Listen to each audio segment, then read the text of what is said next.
Dear students, সহজ স্টাডিতে তোমাদেরকে আরো একবার স্বাগত জানাই। তোমরা বাংলা পেডাগজি ক্লাস দেখছো। এই ক্লাস হচ্ছে তোমাদের 16, অর্থাৎ আজকের ক্লাস তোমাদের 16 নম্বর ক্লাস। তো এই ক্লাসে আমরা বেশ কিছু মক কোয়েশ্চেন্স, যেগুলো বিভিন্ন প্রাইমারির যে টেটের এক্সামগুলোতে এসেছে সেই প্রশ্নগুলো নিয়ে একটু ডিসকাস করব। ওকে, আচ্ছা চলো দেখো, আজকে যেটা আমাদের ফার্স্ট কোয়েশ্চেন, সেটা হচ্ছে শিশু প্রথম কত বছর বয়সে মাতৃভাষার সাহায্যে মনের ভাব প্রকাশ করে? আমরা এটুকু সকলেই জানি যে ভাষা হচ্ছে আমাদের কি করি আমরা, পারস্পরিক আদান প্রদানে সহায়তা করে। ভাষার একটা প্রধান বৈশিষ্ট্যই হচ্ছে ভাষা পারস্পরিক আদান প্রদানে সহায়তা করবে। ওকে, তাহলে সেক্ষেত্রে শিশু প্রথম কত বছর বয়সে মাতৃভাষার মাধ্যমে? মূলত 4 থেকে 5 বছর বয়স। ঠিক আছে, 4 থেকে 5 বছর বয়সে শিশু পারস্পরিক যেটা আহ তারা পারস্পরিক মনের ভাব প্রকাশ করতে পারে। ওকে, নেক্সট নেক্সট কোয়েশ্চেন দেখো, বলছে যে ভাষাগত দক্ষতার অর্থ কি? ভাষাগত দক্ষতার অর্থ আমরা জানি যে আমরা মোটামুটি ভাবে 4টে দক্ষতা পড়ি। একটা হচ্ছে শ্রবণ, 2 হচ্ছে কথন, একটা হচ্ছে 3 হচ্ছে পঠন, এবং 4 নম্বর হচ্ছে লিখন। শোনা, বলা, পড়া, লেখা, তাই তো? তো এখানে দেখো একমাত্র ডি অপশনটা আমরা দেখো, প্রথম এ অপশনে বলছে শ্রবণ দক্ষতা, তাই জন্য এটা হবে না। বি হচ্ছে কথন দক্ষতা, তাই এটা হবে না। সি হচ্ছে লিখন দক্ষতার বিকাশ সাধন, তাই হবে না। একমাত্র ডি এরটা দেখো, যেটাতে 4টে দক্ষতার কথাই বলা হয়েছে, অর্থাৎ শ্রবণ, কথন, লিখন এবং পঠন, এই 4টি দক্ষতার কথাই এখানে বলা হয়েছে, তাই আনসার হবে দুয়েরটা ডি। আনসার হবে দুয়েরটা ডি।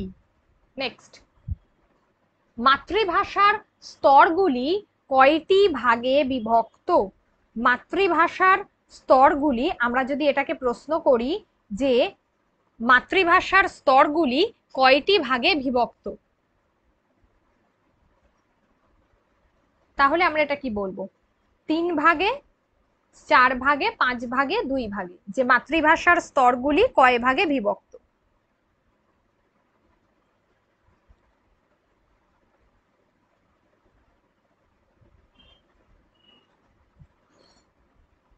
দেখো, মূলত মাতৃভাষাকে আমাদের মাতৃভাষাকে আমরা মূলত 4 ভাগে ভাগ করতে পারি। ঠিক আছে, মাতৃভাষাকে মূলত আমরা 4 ভাগে, যে স্তরগুলো রয়েছে সেটাকে আমরা 4 ভাগে ভাগ করতে পারি। ওকে, আচ্ছা নেক্সট দেখো, কোন দুটি ভাষাগত দক্ষতার মাধ্যমে শিক্ষার্থী ভাব গ্রহণ করতে পারে? আচ্ছা, আমি আগেই বলেছিলাম যে গ্রহণধর্মী কোনটা হবে, আর কার মাধ্যমে আমরা প্রকাশ করব। প্রকাশ আমরা অলওয়েজ কিসের মাধ্যমে করতে পারি, এটা তোমরা জানো যে সেটা হচ্ছে বলার মাধ্যমে, আর একটা হচ্ছে লেখার মাধ্যমে।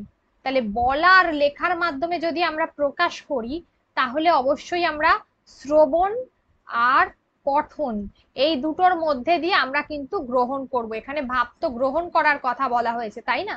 তাহলে শ্রবণ আর পঠন, এক্ষেত্রে উত্তর হবে 4এরটা ডি।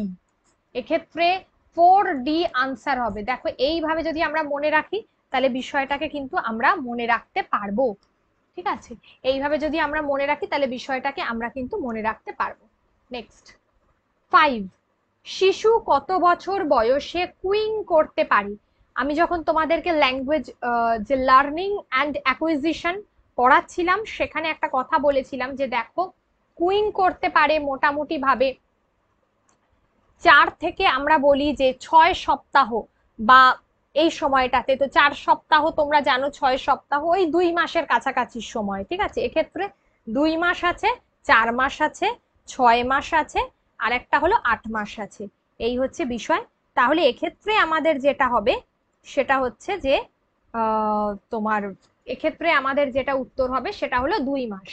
আর 2 মাসটাকে যদি আমরা ক্যালকুলেট করি, এখানে আমরা এইভাবে পড়ি এটাকে, 4 থেকে 6 সপ্তাহ। কুইং শব্দের অর্থটা কি? আমরা যেটা বলেছিলাম যে বিভিন্ন ধরনের শব্দ করা, ঠিক আছে। প্রথমে আমরা যে শব্দগুলো মুখে করে থাকি সেটাকেই আমরা কুইং বলছি। প্রথমে আমরা যে শব্দগুলো করে থাকি সেটাকে আমরা বলে থাকি কুইং বলে থাকি, ঠিক আছে। আচ্ছা চলো নেক্সট। আচ্ছা এক্ষেত্রে হ্যাঁ আরেকটা জিনিস আমি বলে দেবো, লাস্টে বলে দিচ্ছি সেটা। মাইকেল ওয়েস্টের মতে রিডিং কি? আচ্ছা মাইকেল ওয়েস্টের মতে রিডিং কি? এটা কি বলবো আমরা মাইকেল ওয়েস্টের মতে?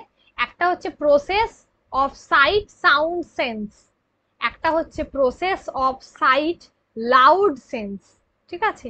একটা হলো process of light sound sense, আর একটা হচ্ছে যে process of sound oral sense. একটা বিষয় জানবে যে আমরা রিডিং এর কথা যখন বলছি, অর্থাৎ যখন আমরা পঠনের কথা বলি, পঠনের ক্ষেত্রে মাইকেল ওয়েস্ট যে 5টা বিষয়ের কথা বলেছেন, যে 5টা বিষয়ের কথা পঠনের ক্ষেত্রে তিনি বলেছেন, যে স্তরের ক্ষেত্রে বলেছেন, ঠিক আছে। মাইকেল ওয়েস্ট তো এই জায়গাটা বলেছেন। তো এখানে আমরা দেখতে পাবো যে এটা হচ্ছে সাইট সাউন্ড, আমরা পড়াটার মাধ্যমে আমাদের অ্যাকচুয়ালি কানে পৌঁছয় এবং তার মাধ্যমে কিন্তু আমরা মনে রাখতে পারি। তাই জন্য এই বিষয়ে একটা কথা বলবো এটাকে, যে এটা হচ্ছে আমাদের অলওয়েজ পঠনটা একটা বিষয় লক্ষ্য করবে যে পঠন হচ্ছে একটা সাইকোলজিক্যাল প্রক্রিয়া, যেটা হচ্ছে মানসিকভাবে এবং দৈহিকভাবে এই দুটো ভাবেই কিন্তু এটা সম্ভব হয়। মানসিকভাবে এবং দৈহিকভাবে এই দুটো ভাবেই এটা সম্পূর্ণ হয়। তাই জন্য এটা অবশ্যই সাইট সাউন্ড সেন্স, ঠিক আছে। এর উত্তরটা হলো সাইট সাউন্ড সেন্স, এই কারণেই এটাকে বলা হয়ে থাকে।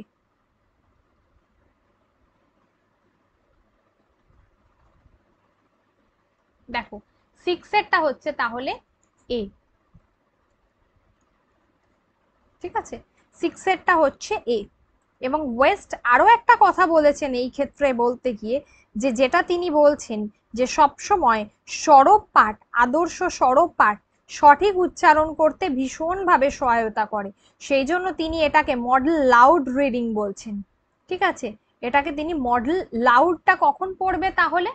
এটা কিন্তু আমাদের সরব পাঠের ক্ষেত্রে পড়বে, যেটা হচ্ছে মডেল লাউড রিডিং, যেটা আমাদের সরব পাঠের ক্ষেত্রে পড়বে। তাহলে অ্যাকচুয়ালি আমাদের রিডিং হচ্ছে একটা সাইকোলজিক্যাল প্রসেস, ঠিক আছে, মানসিক এবং দৈহিক। আচ্ছা বাবলিং করতে কত বছরে শিশু শেখে? বাবলিং করতে শিশু শেখে যেটা হচ্ছে 6 মাস বয়সে। যেমন ধরো আমরা যখন এক একটা করে শব্দ বলি সেটাকে বাবলিং করা বলে। যেমন বাবা, মামা, এই যে শব্দগুলো আমরা বলি, যে মুখে বিভিন্ন ধরনের কলকল করে শব্দ বলা,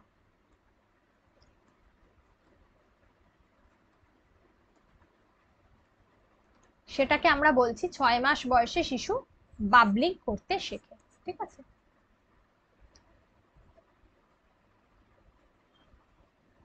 পরেরটা দেখো, শিক্ষার্থী সঠিক উচ্চারণ করছে কিনা সেটা কোন পাঠের দ্বারা জানা যায়? একদম সঠিক বিষয়, যে শিক্ষার্থী কোন পাঠের দ্বারা বুঝবে যে সঠিক উচ্চারণ করছে কিনা। আচ্ছা পঠনের কিছু প্রকারভেদ আমরা জানি, যার মধ্যে একটা হচ্ছে সরব পাঠ, নীরব পাঠ যেটা আমরা মনে মনে করে থাকি, সরব পাঠ যেটা প্রত্যেকে কোনো কিছু দেখে উচ্চারণ করা, জোরে জোরে উচ্চারণ করে পড়া, আর সমবেত পাঠ একসঙ্গে অনেকজন মিলে উচ্চারণ করে পড়া। দেখো সরব পাঠ আর সমবেত পাঠের মধ্যে একটা তফাৎ রয়েছে। সরব পাঠ হচ্ছে যেখানে শিক্ষার্থী একা কোনো কিছু উচ্চারণ করে পড়ছে, আর অনেক সময় আমরা দেখি যে অনেকে মিলে, অনেক শিক্ষার্থী মিলে একটা বিষয়কে উচ্চারণ করে জোরে জোরে পড়া, যেমন নামতা পড়া। সেক্ষেত্রে কিন্তু আমরা কারোর দোষ ত্রুটিগুলো বুঝতে পারবো না, সেক্ষেত্রে আমরা কারোর দোষ ত্রুটিগুলো বুঝতে পারবো না। আর সরব পাঠের ক্ষেত্রে আমরা কিন্তু বুঝতে পারবো। সরব পাঠ, তাই জন্য আমাদের এখানে উত্তর হবে। ওকে, সরব পাঠ হচ্ছে এক্ষেত্রে আমাদের উত্তর হবে। তাহলে 8 হচ্ছে আনসার বি। আর সরব পাঠ করলে যেটা হয় সেটা হচ্ছে আমাদের সঠিক উচ্চারণে সহায়তা করে। সরব পাঠের বৈশিষ্ট্য পরীক্ষায় ভীষণ দেয়। একটা হচ্ছে সরব পাঠের উচ্চারণে তোমার কি বলে আমাদের উচ্চারণে যেটা হলে হয় সেটা হচ্ছে আমরা উচ্চারণে দক্ষ হয়ে উঠতে পারি, ঠিক আছে, সঠিক উচ্চারণে দক্ষ হয়ে ওঠা, এক্ষেত্রে সরব পাঠের একটা গুরুত্বপূর্ণ ভূমিকা রয়েছে। আর আরেকটা বিষয় আমরা বলবো যেটা সব থেকে বেশি তোমাদের সময় প্রশ্ন আসে, যে কোন পাঠে বেশি ক্লান্তি আসে। ক্লান্তি আসে কারণ জোরে জোরে পড়তে হয়, তাই জন্য আমরা বলে থাকি ক্লান্তি আসে, শ্রম হয়, এগুলো কোথায় হয় না সরব পাঠে হয়। সরব পাঠের ক্ষেত্রে এগুলো হয়, ঠিক আছে। আর শিশুদেরকে এই পাঠ অনেক বেশি আকৃষ্ট করে, তারা আকর্ষণীয় হয়ে ওঠে, আকর্ষণীয় করে তোলে লেখো, ঠিক আছে। তাহলে সরব পাঠের এইগুলো সুবিধা এবং অসুবিধা। আচ্ছা, শ্রবণের প্রকৃতি কত ধরনের হতে পারে? আমরা মূলত দুই প্রকার শ্রবণ দেখি। একটা হচ্ছে একপাক্ষিক শ্রবণ, একটা হলো দ্বিপাক্ষিক শ্রবণ। তাহলে শ্রবণ কয় প্রকার? দুই প্রকার। বি উত্তর হবে এক্ষেত্রে। এখানে অপশন দেখো, এ বলছে এক ধরনের, বি হচ্ছে দুই ধরনের, সি হচ্ছে তিন ধরনের, ডি হচ্ছে চার ধরনের। আমাদের এখানে উত্তর হবে দুই ধরনের। দুটো শ্রবণ হয়, একটা একপাক্ষিক শ্রবণ, একটা দ্বিপাক্ষিক শ্রবণ। একপাক্ষিক শ্রবণ যে শ্রবণটাতে শুধুমাত্র আমরা শুনতে পাই, একটা মাত্র মাধ্যমে আমরা শুনতে পাচ্ছি, একটি মাধ্যম দ্বারা শুনি। যেমন ধরো রেডিও, বেতার, একই জিনিস। আচ্ছা ধরো কোনো কিছু থেকে রেকর্ডেড টেপ রেকর্ডার, তাহলে এগুলো হলো একপাক্ষিক শ্রবণ, শুধুমাত্র আমরা শুনছি। আর দ্বিপাক্ষিক মানে ধরো যেখানে আমরা ধরো টেলিফোনে দুজন ব্যক্তি পরস্পর কথোপকথন করছে, তাহলে এক্ষেত্রে তুমিও কথা বলছো আর অপরজন শুনছে, আবার অপরজন কথা বলছে তুমি শুনছো, ঠিক আছে, এই যে টেলিফোনে কথা, এটা হলো দ্বিপাক্ষিক শ্রবণ। বা ধরো তোমার কি বলে কোনো ধরো এই যে সেমিনার হলে ধরো কোনো বক্তৃতা শুনছো, ঠিক আছে, তাহলে মানে কোনো ধরো প্রশ্ন উত্তর পর্ব চলছে আর কি, কুইজ চলছে, তাহলে এগুলোতে আমরা দ্বিপাক্ষিক ভাবে শুনি, পরস্পর উত্তর দিচ্ছি, তাহলে এগুলো হলো দ্বিপাক্ষিক। তাহলে কোনটা একপাক্ষিক আর কোনটা দ্বিপাক্ষিক উদাহরণ দিয়ে বললাম। তোমাদের এইভাবে উদাহরণটা তুলে দিতে পারে, দিয়ে বলতে হবে পারে যে বলো কোনটা এর মধ্যে এটা কি একপাক্ষিক শ্রবণ নাকি এটা দ্বিপাক্ষিক শ্রবণ। আর অথবা এরকমও দিতে পারে যে শ্রবণের প্রকৃতি কয় ধরনের হতে পারে। নেক্সট, ভাষার ব্যবহারিক নৈপুণ্যের পরিচায়ক কি? এই কোয়েশ্চেনটা খুব একটা গুরুত্বপূর্ণ প্রশ্ন, ঠিক আছে।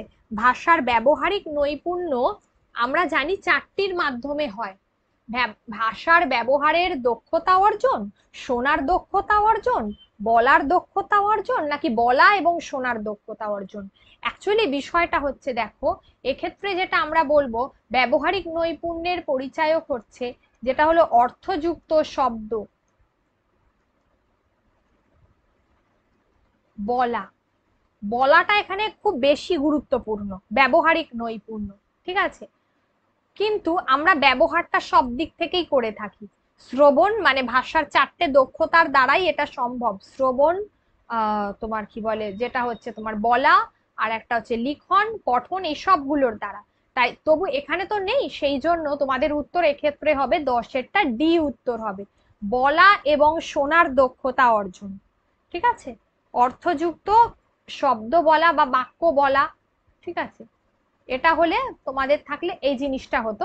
আর এক্ষেত্রে ব্যবহারিক নৈপুণ্য, আর এক্ষেত্রে বলা এবং শোনা, খুব ভালো শোনা না হলে কখনোই আমরা খুব ভালো বলতে পারি না। তাই জন্য এক্ষেত্রে 10-এরটা কি হবে 10, আনসার হবে ডি। নেক্সট, পরেরটা ভিভিআই। এই প্রশ্নটা হচ্ছে ভিভিআই কেন বলছে যে ইন্টেনসিভ রিডিং কনসেন্ট্রেটস। তোমরা বলতে পারো এই প্রশ্নটা কি এভাবেই এসেছে? হ্যাঁ, এই প্রশ্নটা এইভাবেই এসেছে, ঠিক আছে। অথবা এটাকে এইভাবেও আমরা আসতে পারি যে সাবজেক্ট ম্যাটার, অর্থাৎ প্রশ্নটা একই থাকবে, আমি অপশনগুলোকে বাংলায় করো, বিষয় ভিত্তিক, ল্যাঙ্গুয়েজ মানে ভাষা নির্ভর, আর হচ্ছে ভোকাবুলারি মানে শব্দ বহুল, আর একটা হলো শব্দ। ওকে, তাহলে উত্তর আমরা কি দেব? আগে আমরা এটুকু জানি যে এই ইন্টেনসিভ রিডিং কনসেন্ট্রেটস কাকে বলা হয়। আমরা এটুকু জানি যে পঠনকে দুটো ভাগে, পঠনের এই যে দক্ষতাটাকে দুই ভাগে ভাগ করা যায়। পঠনের দক্ষতাকে দুই ভাগে ভাগ করা যায়। সেই দুটো ভাগ হচ্ছে, যার মধ্যে একটা ভাগ হচ্ছে এই ইন্টেনসিভ রিডিং কনসেন্ট্রেটস। ঠিক আছে, এই ইন্টেনসিভ রিডিং কনসেন্ট্রেটস, যেটা এক কথায় আমরা বলবো যে কোনো কিছুকে খুব ব্যাপকভাবে, একটা হচ্ছে এক্সটেন্সিভ, একটা হচ্ছে ইন্টেনসিভ, এটাকে দুই ভাগে ভাগ করা যায় পঠন দক্ষতাকে। তাহলে পঠন দক্ষতাকে দুই ভাগে ভাগ করলাম, একটা হচ্ছে ইন্টেনসিভ আর একটা হলো এক্সটেন্সিভ। কিভাবে? বিষয়টা হলো ইন্টেনসিভ, ধরো কোনো একটা পড়াকে তুমি খুব খুঁটিয়ে পড়ছো, কোনো একটা পড়াকে খুব খুঁটিয়ে পড়ছো এবং তার সেই টেক্সটটাকে খুব ভিতর থেকে গভীরভাবে ডিটেলে পড়ছো। তাহলে এই বিষয়গুলো, যেমন ধরো আমরা কোনো কিছু, একটা শব্দের মিনিং, একটা পাঠ পড়তে গিয়ে একটা শব্দ পেলাম, সেই শব্দের ডিকশনারি খুললাম, তার রিপোর্টস গুলো দেখলাম, তার কি অর্থ দেখলাম, একদম খুঁটিয়ে ভেতর থেকে পড়ছি।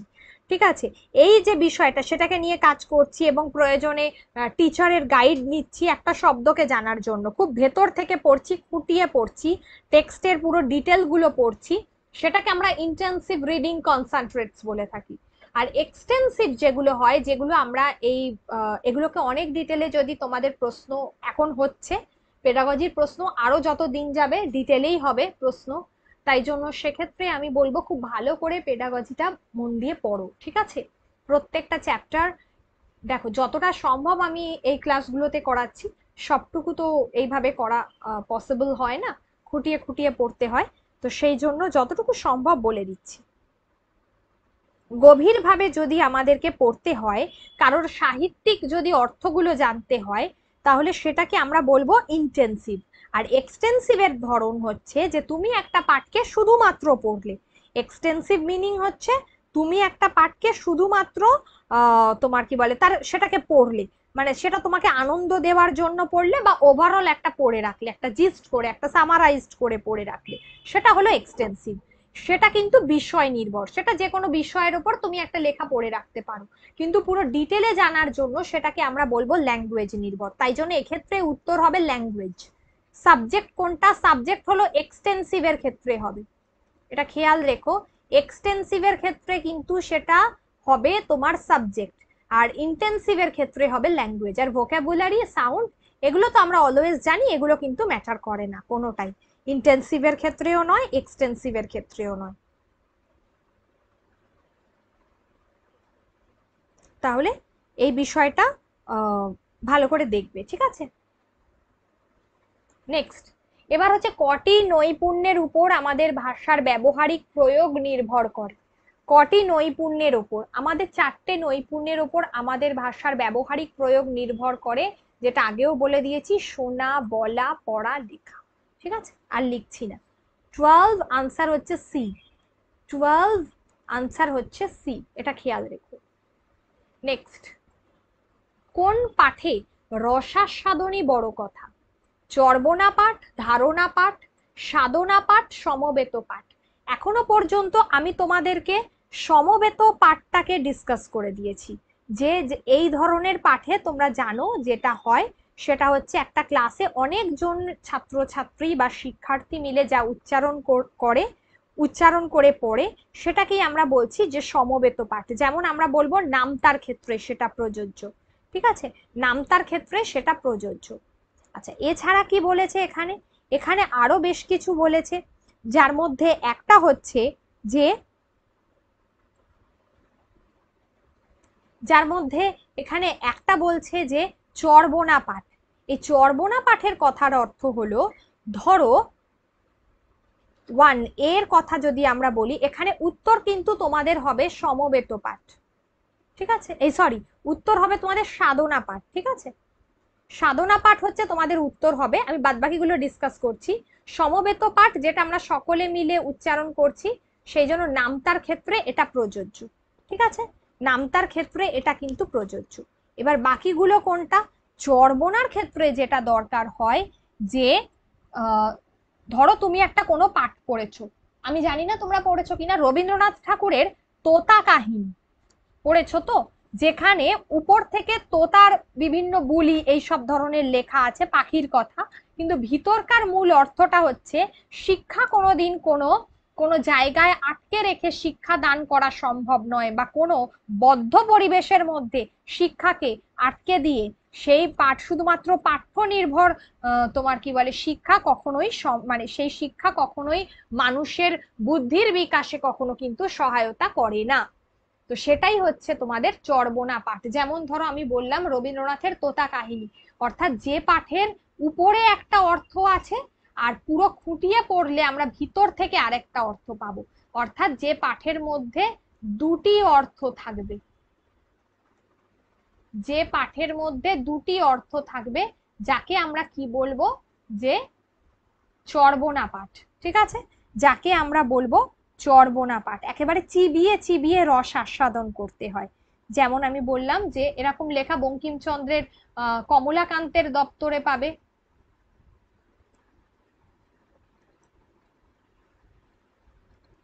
তারপরে তোমরা তোতা কাহিনীতে পাবে, রবীন্দ্রনাথ ঠাকুরের তোতা কাহিনীতে পাবে। ঠিক আছে, এই ধরনের লেখাগুলো হলো চর্বণা পাঠ। আর ধারণা পাঠটা কি?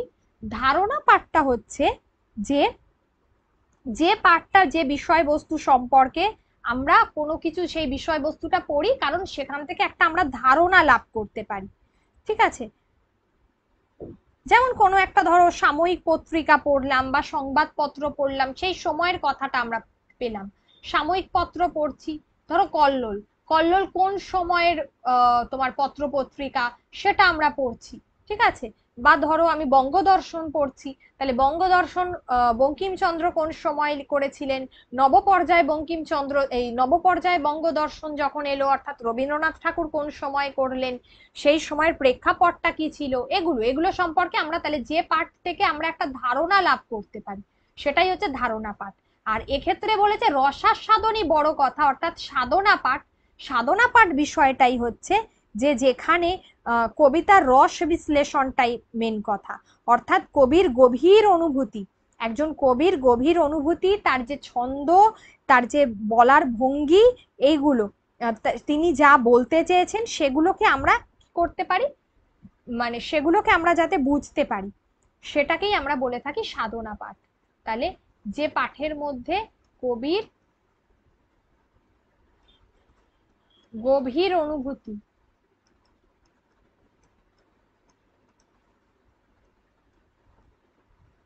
লাগবে, বা যেটাকে আমরা বললাম আগেই যে রস বিশ্লেষণ, যেখানে কবি সমস্ত কিছু ছন্দ, প্রতীক, উপমা সবকিছু ঠিকভাবে একদম তোমার কি বলে ব্যক্ত করেছেন, তাকে আমরা বলছি যে সাধনা পাঠ। তাই এক্ষেত্রে রসাস্বাদন বা রস বিশ্লেষণ সেটাই প্রধান কথা, সেটা সাধনা পাঠ থেকে আমরা জানতে পারি। তাহলে আজকে এই পর্যন্ত থাকবে। আর আমার এখানে একটা ছোট্ট কথা বলার আছে, যে দেখো তোমাদেরকে বলছিলাম যে মাতৃভাষার একটা স্তরের প্রশ্ন ছিল তোমাদের, যেখানে মোটামুটি ভাবে এটাকে এই উদ্দেশ্যটাকে আমরা চারটে ভাগে ভাগ করতে পারি। একটা হচ্ছে আমাদের গ্রহণমূলক, যার মাধ্যমে আমরা গ্রহণ করি। একটা হচ্ছে আমাদের প্রকাশমূলক, যেটা এক্সপ্রেস করতে পারি। একটা হচ্ছে আমাদের সৃজনাত্মক, আমরা ছড়া গান মাতৃভাষাকে কাজে লাগিয়ে আমরা আমাদের সেই ভাষায় ছড়া গান, আঁকা, চিত্র, এগুলো সবকিছু নৃত্য অর্থাৎ সৃজনধর্মী কাজকর্মগুলো করতে পারি। আর একটা হয়তো আমরা যেটাকে আমাদের রস সঞ্চারমূলক, যেটা আগেই বলছিলাম যে দেখো রসের আস্বাদন করতে পারি, গভীর অনুভূতিটা ব্যক্ত হয়। ঠিক আছে, এই বিষয়টাই হচ্ছে কিন্তু আমাদের মাতৃভাষার এই চারটি স্তর। ওকে, এটা বলে দিলাম। আচ্ছা, তাহলে আজকে এই পর্যন্ত থাক। আমরা আবার পরবর্তী ক্লাসে আরো ডিটেলে এগুলোকে আরো বেশ কিছু প্রশ্নপত্র আমরা আলোচনা করব। এগুলো কিন্তু তোমাদের বিভিন্ন ধরনের টেট পরীক্ষা, সি টেট থেকে পশ্চিমবঙ্গ টেট, এই সমস্ত টেটের ডিফারেন্ট কোয়েশ্চেন্স গুলো নিয়ে আমি আলোচনা করছি। তোমাদের এটা বোঝাচ্ছি যে দেখো গুরুত্বপূর্ণ পার্টগুলো যেগুলো যেগুলো টপিক ওয়াইজ ডিসকাস করছি, সেগুলো কিন্তু একটু মনোযোগ দাও। ওকে। ওকে, চলো আজকে এই পর্যন্ত, আবার পরবর্তী ক্লাসে আলোচনা হবে। Good night.